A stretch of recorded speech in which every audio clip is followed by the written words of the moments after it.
Alam nyata tidak lepas dari kehidupan di alam yang lain. Atau biasa kebanyakan orang menyebutnya dengan alam gaib. Di zaman modern ini, zaman digital, sebagian orang sudah tidak percaya lagi dengan hal-hal yang berkaitan dengan mistis. Mereka beranggapan di zaman milenial ini, hal-hal yang berbau mistis itu sudah dianggap mitos. Itu pula yang terjadi pada diriku. Aku mungkin salah satu dari sekian banyak orang yang menganggap kalau hal yang berhubungan dengan mistis itu hanyalah mitos. Bahkan keberadaan makhluk lain atau hantu. Untukku, itu tidak ada. Aku tidak percaya sama sekali. Asumsiku ini jelas karena faktanya sedari kecil sampai dewasa. Setelah aku menginjak, mungkin sudah di usia kepala 3, tidak pernah sekalipun aku bertemu atau melihat hantu. Tapi semua pemikiranku pun berubah setelah aku mengalami kejadian ini. Beberapa bulan yang lalu, dan akhirnya membuat aku percaya dan menyadari bahwa mereka itu ada.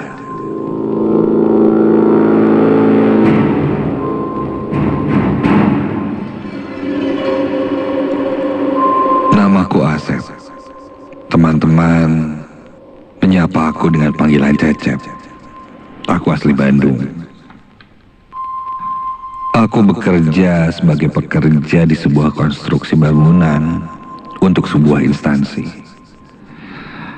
Walaupun pekerjaanku bisa dibilang pekerjaan kasar, tapi aku suka pekerjaanku. Terbukti aku sudah bertahun-tahun kerja di sana. Dan satu hal lagi, aku juga enggan untuk mencari pekerjaan yang lain karena sudah nyaman. Aku tinggal ngekos di daerah perkampungan yang tidak jauh dari tempatku bekerja. Aku harus ngekos karena rumah asliku cukup jauh dari tempatku bekerja. Dan kalau harus bolak-balik dari rumah ke tempat kerja, itu hanya akan makan waktu. Jadi lebih baik ngekos. Mungkin seminggu sekali aku akan pulang ke rumah, menjenguk anak dan istriku.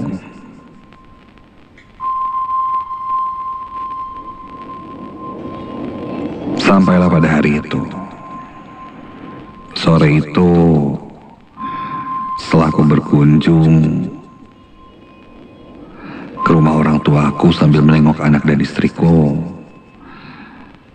aku pun bersiap kembali ke kosan.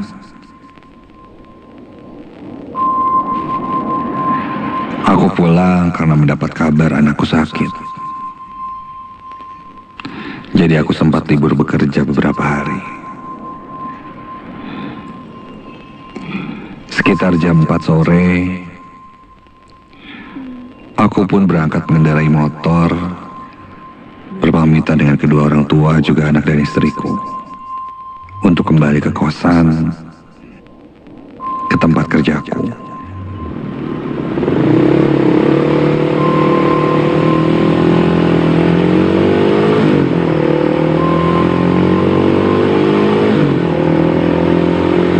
Selama perjalanan pulang, aku cukup terbebani dan masih mengganjal di pikiranku. Karena aku tidak tega meninggalkan anak dan istriku. Ditambah anakku sedang sakit. Tapi mau bagaimana lagi? Pekerjaan menuntutku seperti itu. Setelah 2 jam perjalanan, sekitar jam 6 sore, maghrib, aku sampai di kosan.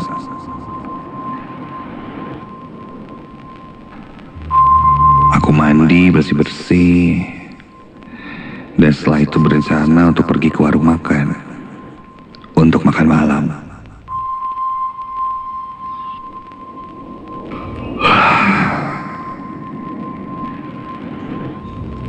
Setelah itu, aku kembali ke kosan, merebahkan badanku di tempat tidur, dan tak lama terlelap. Tidak ada yang aneh malam itu, sama seperti malam-malam biasanya.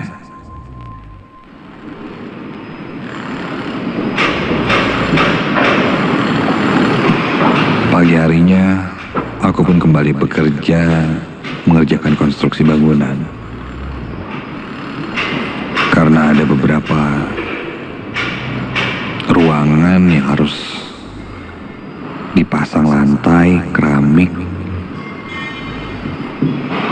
dan juga beberapa tembok yang harus dibereskan ketika itu. Sekitar jam 12 siang, kami istirahat. Lalu aku berkumpul dengan teman-temanku dan mengobrol di jam makan siang. Salah satu temanku membuka pembicaraan dengan bertanya padaku. Dia bilang,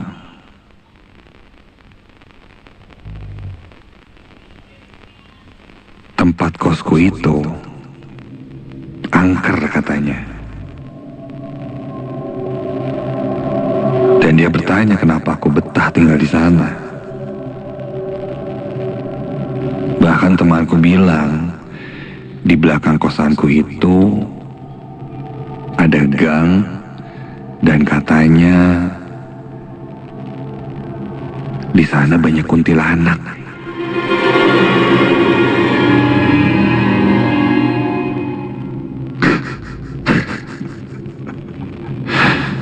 Mendengar itu aku hanya tersenyum.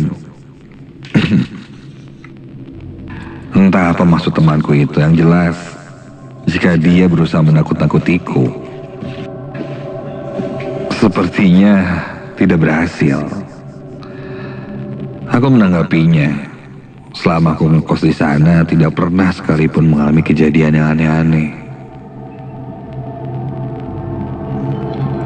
Bahkan Kang Dadan, mandor tempatku bekerja pun bilang katanya jangan didengerin ocehan temanku itu.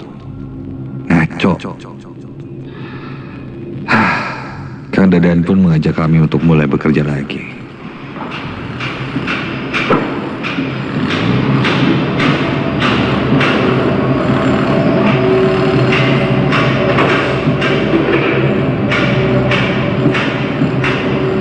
Waktu pun berlalu, menjelang maghrib, kami pun selesai mengerjakan pekerjaan yang hari itu harus diselesaikan. Aku kembali ke kosan, dan suasana ketika aku jalan kembali ke kosan, kosanku terasa ya cukup berbeda dari biasanya. Entahlah, mungkin hanya perasaanku saja. Sampai di kosan setelah mandi, aku berniat mencari makan keluar. Namun, ketika aku buka pintu, mendadak tercium aroma seperti bunga melati.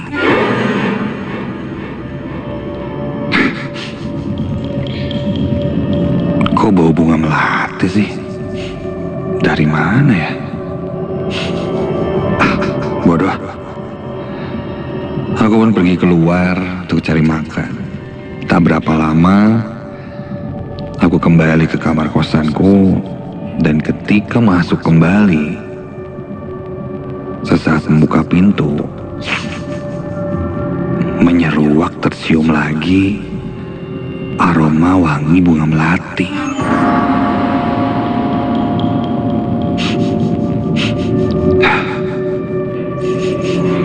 Aku coba mencari sumber dari wangi bunga melati ini. Sampai setelah aku telusuri, sepertinya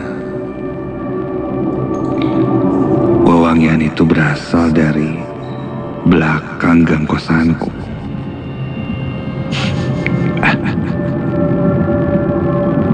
Yang ku tahu, di belakang kosanku itu memang gang. Cuman bukan gang yang bisa dilewati orang. Lebih tepatnya, gang yang sebenarnya adalah got pembuangan air. Biasanya untuk pembuangan air dari kamar mandi di beberapa rumah di sekitar sini. Salah satunya kosanku itu. Tapi setauku, di gang itu tidak ada pohon sama sekali.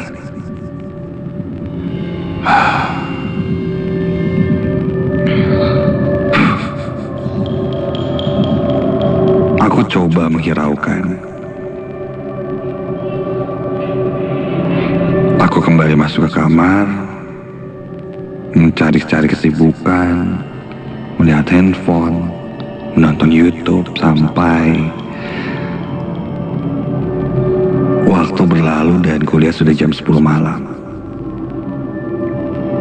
Aku pun merebahkan diriku di tempat tidur. Tak perlu menunggu lama, aku terlelap.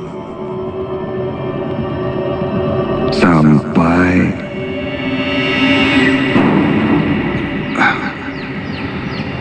aku mendengar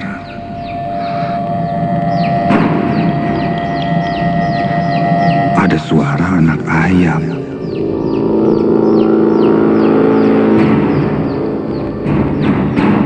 Dan suara itu terdengar jelas dari arah belakang kosanku. Ya, suaranya seperti dari gang di belakang kosanku itu. Terdengar cukup nyaring hingga membuatku pun terbangun.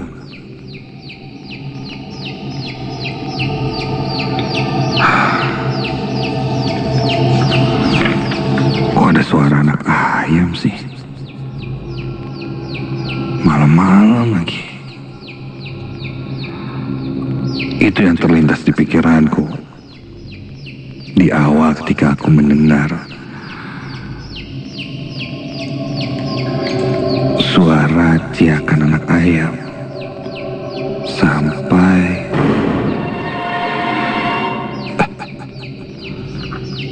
aku menyadari sesuatu yang kuingat. Konon, jika mendengar suara anak ayam di malam hari, itu pertanda adanya hantu, kuntilanak. Ketika ku sadar hal itu, tiba-tiba terdengar suara pintu kamarku diketuk. Mungkin itu salah satu teman kosanku. Aku langsung beranjak dari tempat tidur dan membukakan pintu. Dan ketika pintu dibuka, tidak ada siapa-siapa. Buru-buru aku langsung menutup pintu itu.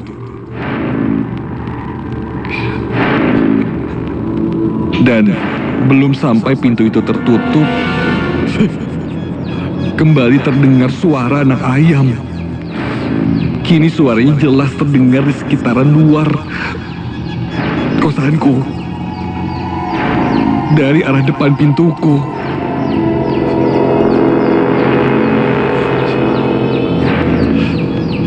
Aku buka lagi pintu kamar kosanku. Dan ketika ku buka dan ku lihat ke sekitar, tidak ada apa-apa, tidak ada yang janggal dan aneh.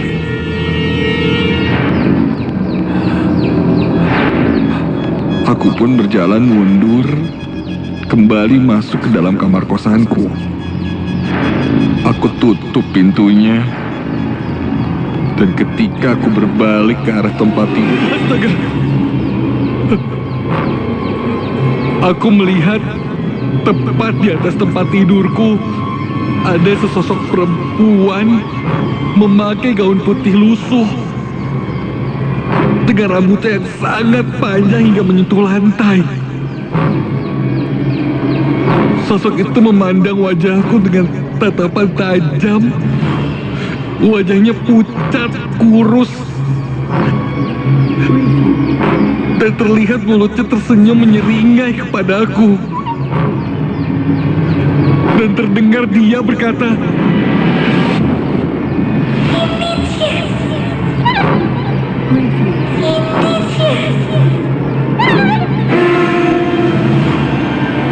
sosok itu mengusirku.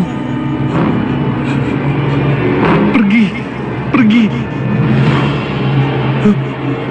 Begitu katanya sambil terus menatap ke arahku sambil menyeringai menyeramkan. Dan tiba-tiba sosok itu tertawa cekikikan hingga suaranya sangat nyaring terdengar. Kupejamkan mataku sambil terus berdoa membaca ayat-ayat suci yang kubisa. Bersamaan dengan itu, tiba-tiba mendadak terasa ada angin yang sangat kencang menerpa badanku. Saking kencangnya hingga mendorongku sampai terjatuh. Dan saat itu aku tidak ingat apa-apa lagi.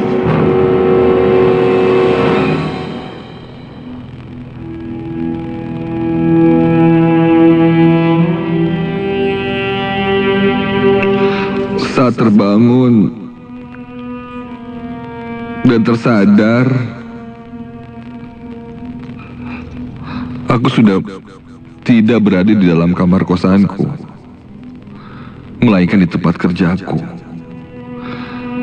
Kulihat teman-temanku mengelilingiku dengan wajah penuh rasa penasaran. Salah satu dari mereka bertanya kenapa aku tidur di tempat kerja. Hah? Tidur di tempat kerja?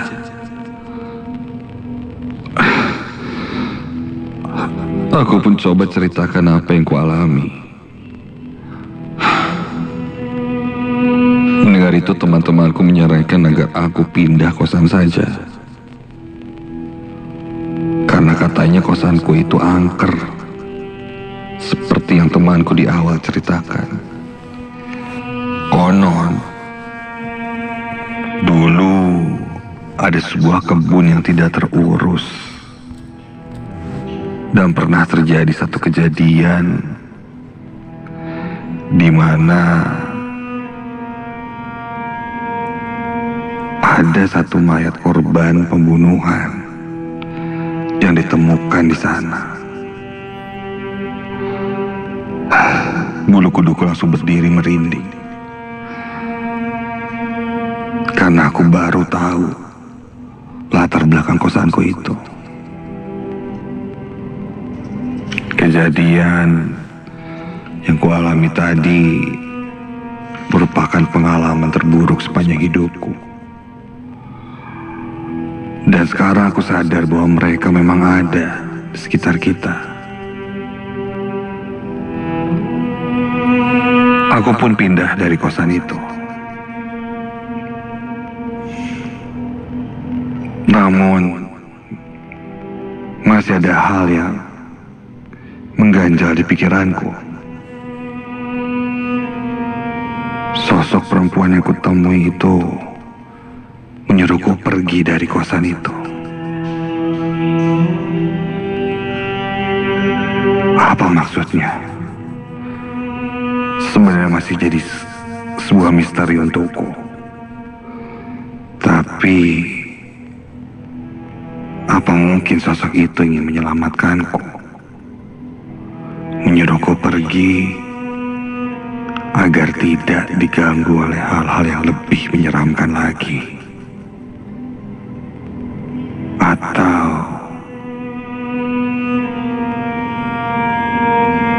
kamar kosanku itu